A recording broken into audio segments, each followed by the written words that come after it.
How many of you have heard of the Delano Grape Strike civil rights movement, and do you know why it was such an impactful movement?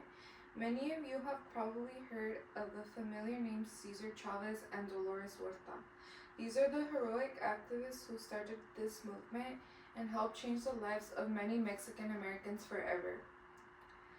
I have taken a Chicano ethnic studies course in the past myself, and as a Mexican American myself, learning all about this movement impacted me a lot in many different ways. The fact that for many years people like myself were constant victims of labor injustices and hard working conditions really impacted me a lot. The Delano Grape Strike movement was an impactful movement that I will be informing you about shortly. Today, I am going to first tell you about why this movement, how and why this movement was founded, as well as its purpose, and then I'm going to tell you about what different boycott and protest methods people use in order to advocate for fair wages and fair labor treatment.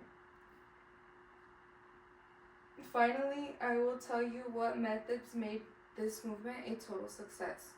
The Delano Grape Strike was organized by the Agricultural Workers Organizing Committee, which was a Filipino organization against grape growers in Delano, California, to fight against labor injustices.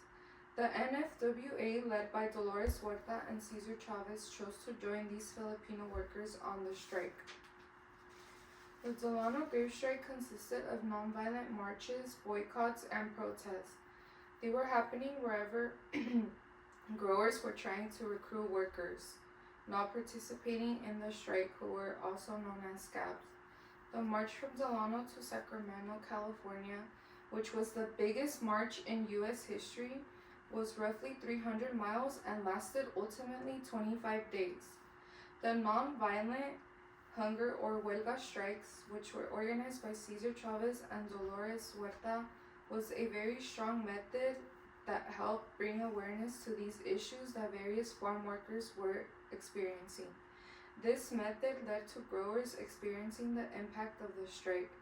It wasn't long before grape growers grew tired of their constant fruits rotting in warehouses. So essentially, the huelga strikes, which were organized by Cesar Chavez and Dolores Huerta, was what led to the success of the Delano Grape Strike movement, due to the fact that since people were going on a hunger strike, which meant that they weren't going into the stores and buying the fruits, this led to the constant pressure that growers were facing because their fruits weren't selling, so this led to them rotting, and this is what led to workers being pressured into giving their workers rights and benefits.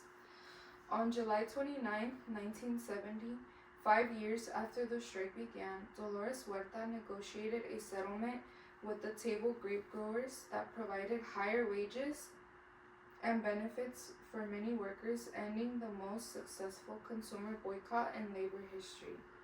By 1970, the grape boycott was a complete success, and growers granted better pay, benefits, and protections.